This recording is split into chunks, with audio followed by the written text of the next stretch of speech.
Hey, everybody. Thank you for tuning in to the Stuff I Heard podcast. I'm your host, Joshua Peak. Every once in a while, I do these solo. I know usually you guys are listening to me interview um, somebody or having a conversation with my buddy, Josh Treadaway. But today's a solo, just me. You got just me. I hope that's enough.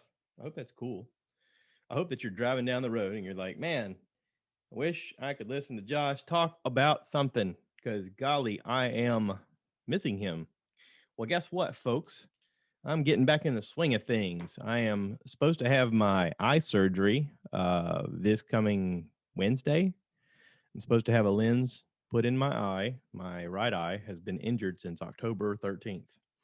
I was helping my wife do some projects around the house and got baling wire stuck in my eye.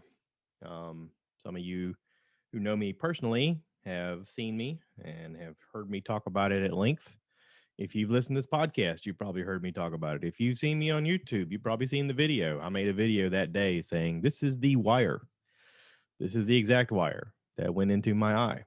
Now, not to be all gross and stuff, but when I was getting ready to hang a picture for my wife, I had some baling wire wound up into a roll about, I don't know, about a foot and a half in diameter in a box.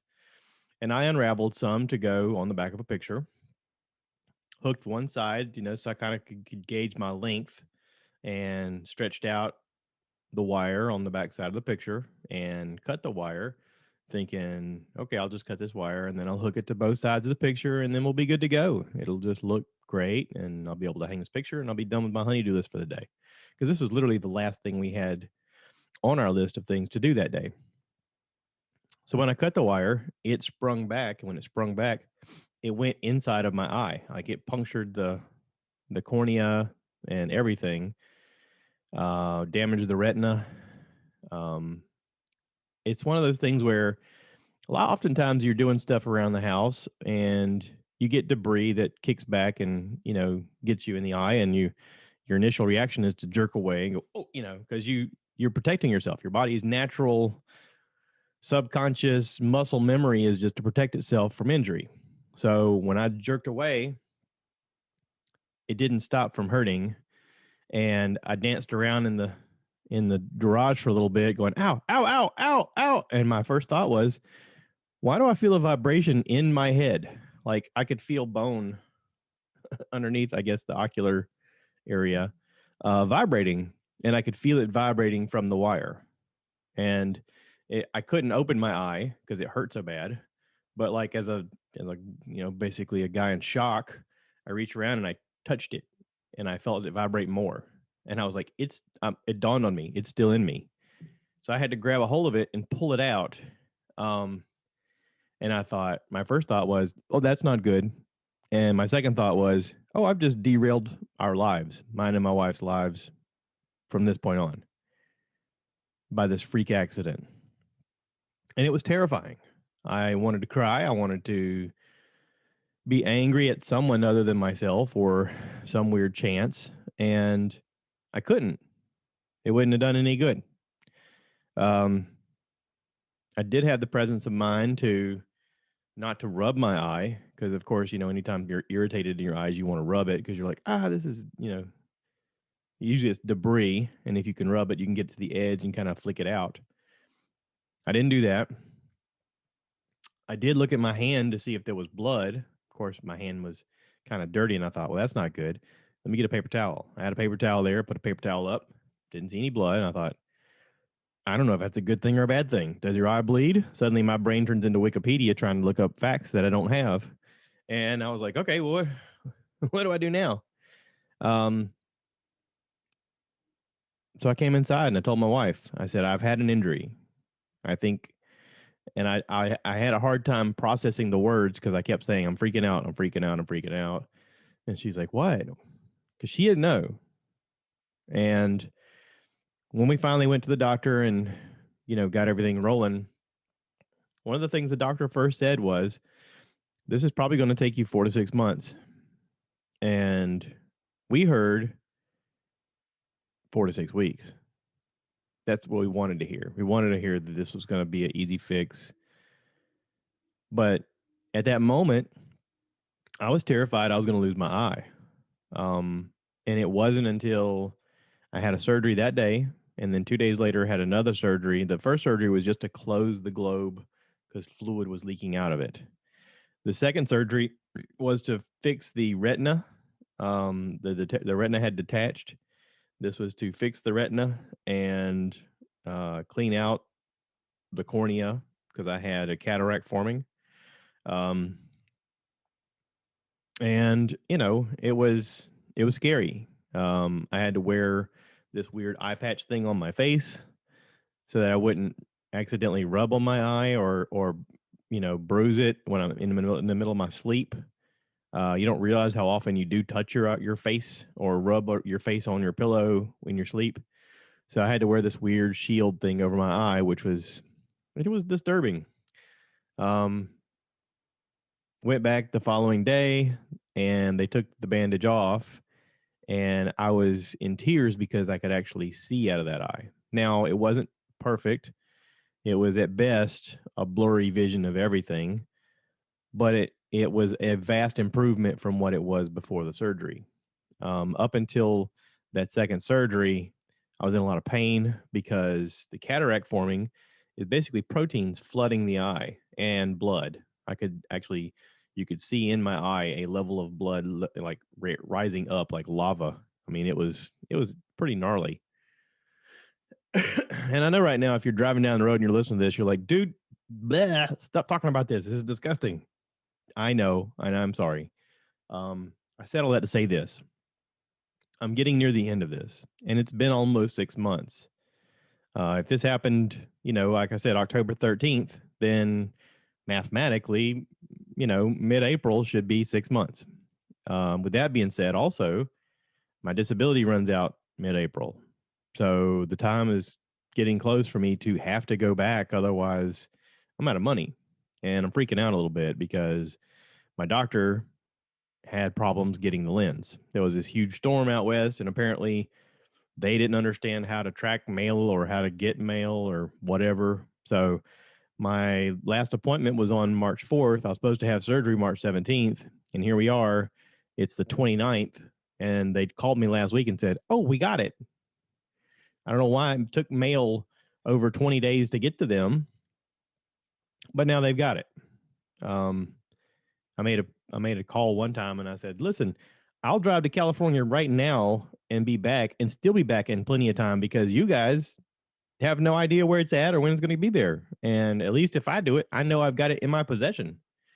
And she's like, "Well, we're trying to track it down." I'm like, "Are you?" Because I don't think you are. It was a little bit of a mess. If you're watching this on YouTube, I got the sun in my eye right now. I got the window open because it's pretty outside. But anyway, I'm trying to like guard my face with the middle of the window. I didn't think this through with the sun coming up. I thought it was like a good natural light, but turns out I'm blinding myself in the process. Anyway, I'm going to push forward. So this Wednesday, I have a surgery scheduled Wednesday morning. Today's Monday, so I wake up 2 more times, and then I go to Columbia, and they're supposed to be able to put a lens in. There are YouTube videos on lens replacement, but it usually has to do with cataract surgery. They don't have to remove a cataract this time, so you'd think that it is going to take less time than it would for someone who's having cataract surgery. Fingers crossed. I'm hoping. So I got a little bit of inspiration along the way, and one of them came this morning. Actually, it came yesterday. Perry Noble. If you guys don't know, Perry Noble used to be the pastor of New Spring Church. He battled with alcoholism really bad. They fired him. His wife left him. He went into rehab, and when he came out, he didn't want to do a church again. But some people have a calling, and he has a calling. He has a natural calling to be a religious leader, a church leader. Second Chance Church just grew from being online only to having a physical place that they rented to now they've bought an old grocery store and renovated it to be a church. And yesterday was their first service at their new place. And he had a quote that I really like. It says, "When they throw bricks at you, don't complain. Pick them up and use them to build something great." There's a lot of truth to that. A lot of people take things that happen to them, whether it's circumstances or words or whatever, and they let it defeat them. But I think the important thing in all this, the important lesson in his situation and in mine, is to take the things that have happened to you and use them to grow, use them to make you better in whatever the situation is, whether it's a different approach, the way you look at things, or if it has to do with, how you deal with conflict or deal with trauma or deal with things that come your way. Um, Either way, it's a lesson. And it's sometimes hard to look at the lesson when you're going through it, but it's important to recognize that there is a lesson. And whether you believe in God or you don't believe in God, there is a godly type lesson that you're going to learn. Um, if you want to call it God, you can. I prefer to call it God just because I have faith. Now, there's a lot of people talking about aliens. You know, what about aliens? What does God think about aliens? Okay, so let's just say aliens are real. Okay, let's just say that we're not aliens. Okay, just I'm throwing that out there. If you guys have been to Walmart lately, is it questionable if we're aliens? I mean, there's some alien looking people at Walmart lately. Speaking of Walmart, their new check out yourself line. I went there the other day, checked out some groceries myself because I didn't have an option. They had no people on any registers, and got to the thing, scanned my groceries, put them all in bags, got to all the way to the point where I'm paying, and it wouldn't let me.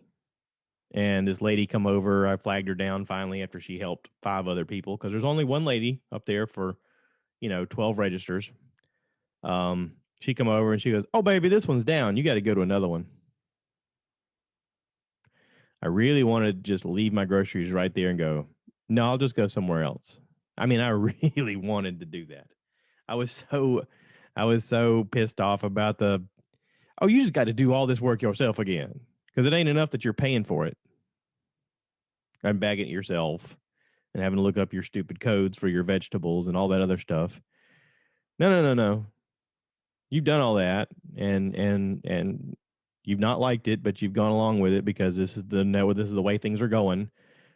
Oh, but this doesn't work now. So just do it again. Like undo everything you just did and redo it again because you have no choice. That's basically what she didn't want to say that, but that's basically what she was saying. Now, she's not happy about it. She's not being paid to say stuff like that. She's being paid to say, "I'm trying to make this work because this is my job." I get that. I totally understand.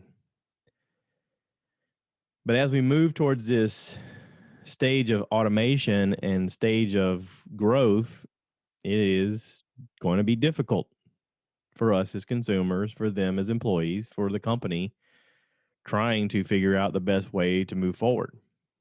Um, I just think that this is one more nail in the coffin that's going to move me away from Walmart and towards my local grocery store like Food Line or Harris Teeter or IGA. I mean, they still have people at the registers and they're still really nice. Now, Harris Teeter's trying to do more and more of that self checkout stuff, which works fine if you're buying like 1 or 2 items and you don't want to wait in line. I mean, I get that. To me, that's what that should be for. I'm just picking up 1 or 2 items. Let me just scan this, do my card, and get out of here. Okay, fine. But not, I've got all these groceries for the week, and now I'm having to scan them, bag them, possibly have to move to another register and redo all this crap over again. I mean, I'm going to leave it at that. If you guys know anybody at Walmart and you care to share this story, please do. Maybe it'll help. Maybe someone will hear it and go, "You're right. Maybe we should do something a little different. Maybe we should open up a register or two. What would it cost us in the long run?" Um, so anyway, this is the Stuff I Heard podcast. So I want to talk about some stuff I heard. Um, I watched a few things this week. I watched on Netflix this movie called The Last Blockbuster, and it's basically a documentary about how Blockbuster came to power as a video rental place. A lot of people younger don't understand what that is, but it used to be that if you wanted to watch a movie, if you didn't go to the movie theater, you waited to come out on video. And whether that was a VHS tape or eventually a DVD, your video rental place was the place to go. Here in Florence, we had a few places. One of them was called Finkley Movies, and the other was Blockbuster. Now, Finkley's was considered our local hometown rental place. And because it was local and it was hometown, it was a little bit cheaper than going to Blockbuster. But they didn't have the selection that Blockbuster had, and I didn't understand why until I watched this movie. This movie talked about profit sharing and points and how one company bought another company, and because of that they were able to afford to do some of the things that they were doing. And there's lots of comedians and actors and directors. Kevin Smith's in it. He talks about, at a certain point, like if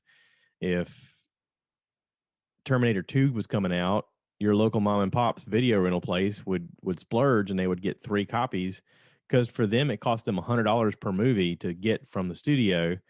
But Blockbuster had this weird sharing process because of their ownership from Viacom, where they could just get 25 copies at a fraction of the cost.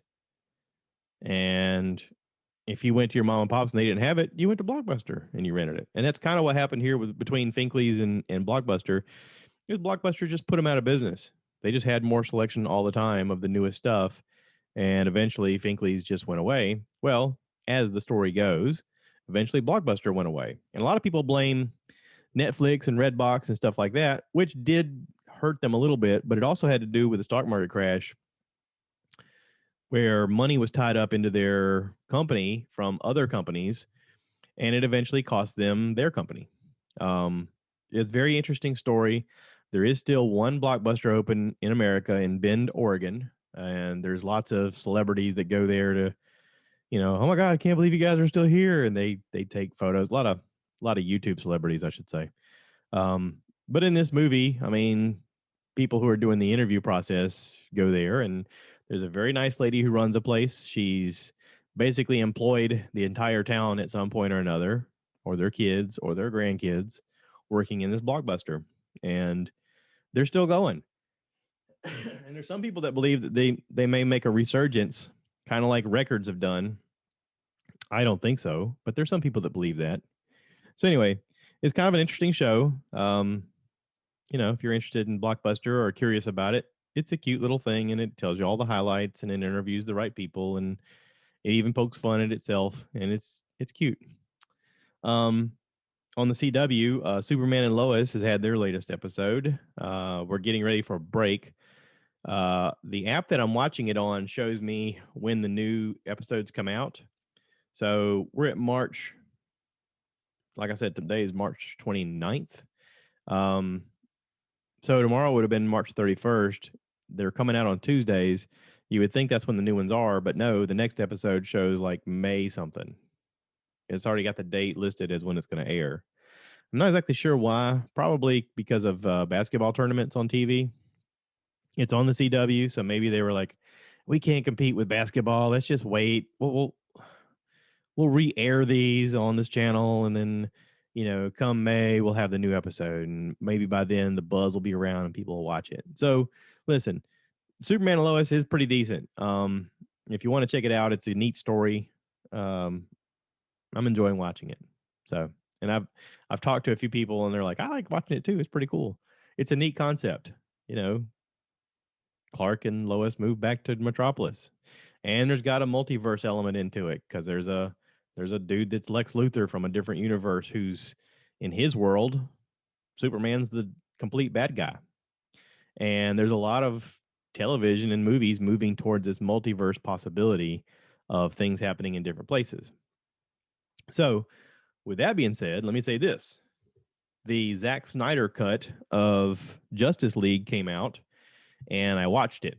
It's an investment in your life. It is 4 hours and 4 minutes of content. I don't know the exact story of why Zack Snyder was not allowed to finish the project before. I heard it had something to do with a death in the family. At the end of the movie, there is a set of words in the center of the screen that says "For Autumn." I Googled who is Autumn, Zack Snyder, and it said that she was 20 years old. She committed suicide. I don't know if she was a friend. I don't know if she was a family member. I'm sure that if I had done some more research, I probably could have figured it out. But apparently, he was making this movie, and there was a death that he had to leave production. And everybody apparently knew how he wanted to film the movie and the approach he wanted to film it. And when he had to leave the project, someone else came in and finished it. But when they finished it, like it was kind of garbage. I watched the Justice League when it came out, and I was not impressed. Now, apparently, he wanted to come back and do his version, and everybody that was involved in the project, all of the actors, all of the writers, all of the producers, everybody wanted his version because they felt like it was better. So a lot of them redonned their costumes and they revamped the studio and they shot more content and they added more content and they recut and re-edited the whole thing to tell the story his way. And it's much darker and it's much more invested and you learn a lot more about the characters, which I had said before that I felt like they rushed everything too much. This is better. This is way better. But it's also it's hard for me to remember what the original was. I just remember watching the original and being like, yeah, it's okay. This one I watched and I was like, this is good. Like, this is really good. He did a great job. And it just shows you, how one person's creativity can exceed expectations in a lot of ways. And his version, in my opinion, exceeded my expectations. I did not look forward to spending 4 hours watching this. And I'll be honest, I didn't watch it in one day. I would watch 30 minutes and have to pause it to go do something, or watch it for an hour and pause it and have to go do something else. And eventually on the last day, I watched the last 2 hours sitting still. And then I had to pause it while my wife came home and, we had dinner and she was like, what are you watching? And I was like, I'll watch this tomorrow. She's like, no, you can finish watching it. I was like, okay. And there's an alternate ending thing that pops up where there's a glimpse at the multiverse. And I actually had to watch some YouTube videos about how this makes sense or what it's supposed to mean. And there's very good descriptions online. There's one guy in particular, Emergency Addict, I think is what it's called, or Emergency Addicted or something like that. Anyway, the guy makes some really good in-depth descriptions of what it is. Just YouTube, Zack Snyder Cut, what does it mean? And you'll see some stuff come up. Just watch videos if you're interested. It's very interesting to see how it changes their entire franchise moving forward. So kudos to Zack Snyder. You did a great job. And to all the actors and people involved who stepped up and said, hey, this is worth us doing. And the studio had to pony up more money. And I'm sure they were nervous, like, we're in the middle of a pandemic. Who's going to watch this? Me. And a lot of people like me. So anyway, after watching that, I watched the Falcon and Winter Soldier had their newest episode. I talked about a new guy donning the Captain America outfit, and this episode is more about him. It is Wyatt Russell, Kurt Russell, and Goldie Hawn's son. He was a professional hockey player, turned actor, and the story is lining up so that he is going to be some type of just really awesome soldier that may have some of this super soldier serum in him, but apparently not. Like he runs upon some super soldiers who kick his butt, but he holds his own a little bit. I mean, it's very interesting the dynamic that they're growing in this show, and Kevin Feige doesn't miss an opportunity to tell a story the correct way. They're all taking a page from each other's book. I think they're really paying attention to Jon Favreau in that no actor is ever wasted. Like, you're going to see people come back up. You're going to see storylines loop back into each other. And that's really how you get people invested, is they want to see these characters develop and change and become more than they appear in the beginning. And, he's doing that. Um, there is a young woman in this who, not to give anything away, but is the leader of this organization that they're apparently trying to stop. And I recognized her right away. She's from the Han Solo movie. She's at the very end of the Han Solo movie. I saw her face and I was like, oh, I know her. She's got red hair. She's got kind of dark complexion, British accent. Very cool actor. I think that she's going to be in a lot of stuff. I mean, she's got whatever it is, that presence about her where she seems like she's going to be elevated to a different status at some point. Like, she's going to take on some starring role at some point. I think she's got that quality. I don't know if it's just the look or if it's her accent or if it's a combination of the two or the way she acts. I mean, she's in an action sequence and I took note of the way she was acting. I mean, that's kind of the level of actor she is. So, check out The Falcon and Winter Soldier. Pretty good. Okay, so then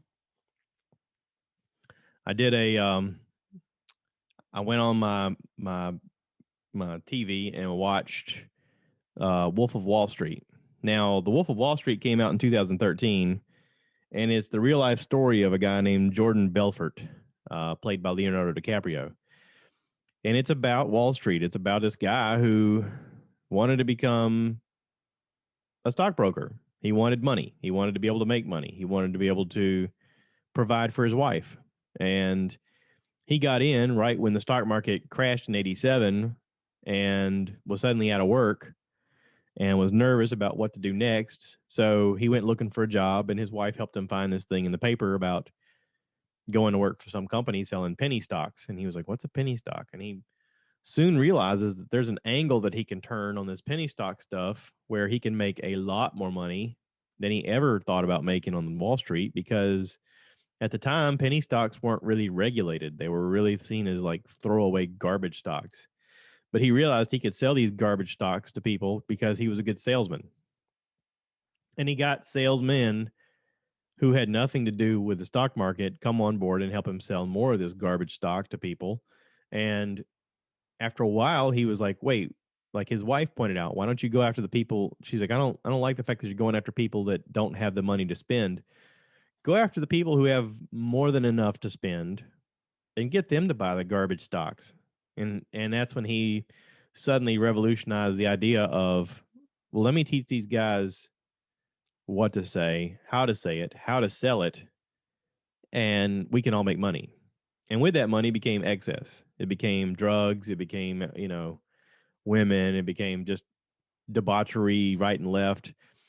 It was basically, from that point on, a commercial about excess in the 80s and 90s, and sort of a cautionary tale of how things can go off the rails really quickly.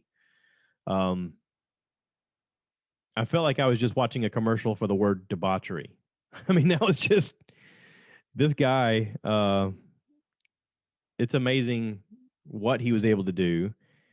And the fact that he didn't hurt more people in the process. I mean, it's just, it should be a cautionary tale for a lot of people. But he also only got like 3 years in prison, federal prison, playing tennis, looks like, one of those fancy prisons. And when he got out, he was like clear of everything, and he could go back to doing some type of job. And so the end of the movie shows him teaching people how to sell, which was initially his biggest skill, was being able to teach people how to sell. And I don't know what he's up to now. I didn't Google it. There's a lot of nakedness in this movie. There's a lot of drugs in this movie. Margot Robbie is smoking hot. I think that's where a lot of people know her from that movie. Very weird exchange with Jonah Hill as one of his best buddies and partners in this scam, where he's talking to him about the fact that Jonah Hill supposedly in this, like the character he's playing, he's like, there's a rumor going around that you married your cousin. Is that right? He goes, yeah. No. Yeah. Well, we grew up and she got hot and I didn't want none of my friends to have her. So I figured, I got an in. I'm a cousin. I should be able to date her if I wanted to. And he's like, okay. Like it's a very disturbing conversation, but it made me giggle for some reason. I don't know why. I guess I just got a warped sense of humor. I blame the Marine Corps. I'm having a weird thing going on with my light here. I'm actually blinded right now. Let me, hey, just keep listening to this. I'm going to close the stupid blinds because I can't see. The sun decided that it's going to, like, permanently blind me. So I'm turning off that light. Or I'm closing that blind. That's too bright. Can't do that. Ugh. There, that's better. So listen, I listened to a lot of podcasts in the past, and I started listening to Bert Kreischer on episode 1 of the Bertcast, episode 1. And he would say sometimes that he liked listening to podcasts where real life would happen. He's like, I understand that a lot of these things are produced and, they got a guy on the board and all this stuff. And he goes, but to me, I like the moments where, like, you're listening to Joe Rogan and someone's like, hey, I got to piss. And he goes, go take a piss. I'll just keep talking. And so, he's like, and people don't stop listening. They still listen because they're curious. And I thought, well, yeah, I mean, if I ever do a podcast, I'm just going to record through whatever. I mean, why not? Why not? It's real life. Hey, we're all real. I'm real. You're real. There's no difference between me and you, except I have this stupid microphone and you haven't gotten a microphone yet. You can, but you just don't have one right now. But even having a microphone, there's a difference between doing and not doing. I could have just as easily said, I got a lot to do today. I'm just not going to do one. And most people do that. But I'm compelled to do this for whatever reason. So here you go. So anyway, Wolf of Wall Street, crazy excess, crazy way to tell a story. I don't know. I wonder what kind of drugs they're doing in movies where they can keep snorting stuff up their nose, because they visibly show this a lot. I've heard that it's like vitamin B6 or something like that, or maybe like confectionery sugar, or because I don't know. I don't know what it is, but there's a lot of drugs and a lot of nakedness in this Wolf of Wall Street story.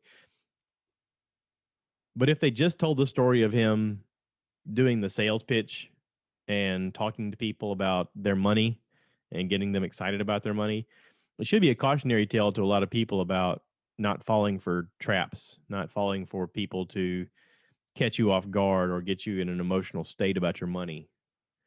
If anything else, you should be listening to someone like Dave Ramsey talk about how you should save your money and invest it smartly. And he doesn't say, you got to buy this garbage stock because it's going to take off. And, there's a certain amount of people in this world, and I realize that, who are addicted to gambling, and they're addicted to the quick fix.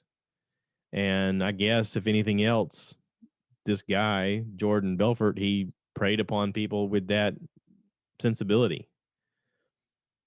They wanted to take a chance. They wanted to gamble. Stock market is gambling in a way. I mean, yeah, sure, this thing's going to take off. Awesome. Invest me. Sure, yeah.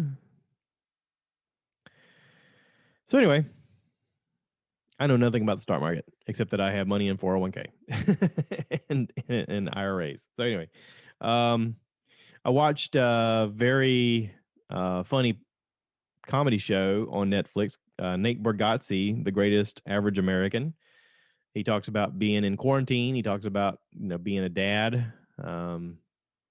He's doing a concert outside of what looks like the LA Coliseum, in Los Angeles, and he has to stop a few times because they're doing it outside to be socially distanced, but to have a crowd. And helicopters keep flying over top, and he's like, "Hang on, here comes another one." I mean, they could have edited all that out, but it just became funny that it was like the ongoing thing of, yeah, this is real life. This is what we're going through right now in 2020, 2021. I mean, I'm sure he filmed this in 2020, and it just came out like 2 weeks ago, but it was sort of it was real life, and it was still funny, and there was a lot of it I was like, oh yeah, I can see that. That's totally like my life, or that's totally a situation I could see myself in. I mean, he's a good comedian. It's a good comedy show. Um, and then I watched something on Amazon that I don't know if I like it, or if it's like one of those accidents that you can't stop looking at. They have a cartoon that just came out this week called Invincible, and it's based on a comic book. It's all animated. It's got the voice of Omni-Man, which I guess is supposed to be the main character's dad. He's like a superhero guy. Is the guy from the commercials, the farmers insurance commercials? We are farmers. Boom, boom, boom, boom, boom, boom. That guy. That guy's the voice of this main character's dad. And supposedly he's from another planet, and he's got all these Superman type abilities, but he's living like a normal life, and he's got a regular wife, and his kid is a teenager, and suddenly one day he has powers, and he tells them the story of, I'm actually from another planet, and we're sent here to protect the planet, and I didn't know if you would ever have any abilities, but now that you do, I got to teach you how to use some of these. But his Omni-Man seems to have this weird thing of, like, there's a particular episode, I think it's the second or third episode, where he enters this supposed to be like Justice League type fortress with these guardians. What are they called? Guardians of the Globe. These other superheroes have formed this allegiance group where they're trying to like thwart alien activity or whatever. You know, this typical superhero type Justice League type group. And they all have different abilities, and they all have goofy names. And Omni-Man walks in there, and spoiler alert, if you don't want to hear this part, just turn it off now. But Omni-Man walks in there and kills all of them. I mean, brutally kills all of them in a horrific way, but seems to have no memory of it. Like, he fights them to the death and barely makes it out himself. And when he comes to, he's in the hospital, and he has no memory of what happened. Meanwhile, his son becomes a superhero himself in a way. He's still trying to learn how to fly and how to land and how to do things, because he's like, I didn't know I could do that. Um, they ask him at some point, "What's your superhero name?" And he comes up with the name Invincible. And they're like, "It's a little pretentious, isn't it?" Seth Rogen actually plays this alien guy, guardian guy that he interacts with in outer space. And he's like, "What do they call you?" He's like, "Invincible?" He goes, "Listen, I just fought you. You're totally invincible." It's kind of a funny exchange, but it's so silly in a lot of ways, and so wrong in a lot of ways, and also so delightful in a lot of ways. I can't explain it. Um, if you're into really odd, disturbing yet dark, humorish kind of stuff, and you don't mind cartoon blood and guts, check it out. So anyway, um, last episode I talked about Vanneistat on YouTube coming up with his Spirited Man series, and he came out with a new episode about a friend of his and about how he came up with the logo for Spirited Man, and it's pretty good. Um, I've gotten a lot of people to look at it, and I don't know, for whatever reason, lately this Van Neistat series has me watching more, so, and paying attention more, and like paying attention to my narrative more. Um, so yeah, check that out. A friend of mine, Marty Green, passed away this week. I met Marty when I worked at Budweiser years ago. I got out of the Marine Corps in '98, started working at Budweiser. I made friends with this guy named David Bovair, and me and David would go out and hang out. And there was a local place here in town called 231 South, and on Monday nights they would do comedy. And at the time, my brother was helping me by babysitting my kids. He'd come over and spend the night, and I'd go out for adult night. I'd just go out to do some comedy. Like I'd listen to comedy, I'd have a few drinks with my buddy, and just be home by 10:30, and that was it. 231 had a restaurant that was built in the back, and whenever they would have comedy, they didn't have a local comedy scene. So they would say, "Does anybody have a joke? If you We're gonna have a little comedy contest. If you have a good joke, come up here and tell a joke, and if you win, you can win $100 towards dinner over here at our restaurant." And I don't know why, but I jumped right up on stage and told a joke, and I won $100. And as it went, I got to where I was winning it kind of regular. I would just go up there and tell a joke. And sometimes I'd be sitting at a table with people not intending on telling a joke, and someone would have a joke and they would say it, and I go up and tell it, and they go, "Nah, I'm not getting up there. You go do it." Okay. I'd get up and I'd tell the joke, and I'd win. And I'd go, "Here's your gift card." "Oh, I didn't do it. You won it, And I was like, "It's your joke. Why?" All right, how about this? How about you meet me next week and I'll take you out to dinner? And we got to where that was kind of a habit of things that were going on there. And because I worked at Budweiser and because I knew the people that run the place, they said, "As long as you're here by this time, you don't have to pay an admission fee. Because I know you guys are going to be here drinking and hanging out and having something to eat. And we recoup our money. That's fine." Um, but this one particular time I come in, and this guy, this tall, bald headed looking dude, bouncer, comes up to me and my buddy David's like, "Hey guys, we're having comedy tonight and you guys need to pay admission." And I was like, "Who's this guy? What a jerk. I can't believe." "Hey man, we know the guy." He's like, "Listen, I'm just doing my job. They told me I need to collect money from you guys." And I'm like, "Well, this is crappy." So I was pissed off at the guy to start with. And then like maybe 2 or 3 weeks later, he come to work for us at Budweiser, and I'm teaching him how to do the job. And I'm like, "Aren't you the guy that like made me pay you an admission fee?" And he was like, "Yeah, yeah, yeah." So we got to joke about that, and I got to tell him about why I thought it was so ridiculous. But we became buddies, and Marty became one of those guys that I talked to a lot. He was a big physical presence. He was a nice guy. He worked hard, and he just wanted to do better for his family. He met his wife while he was at Budweiser. They got married. They had a few kids. Um,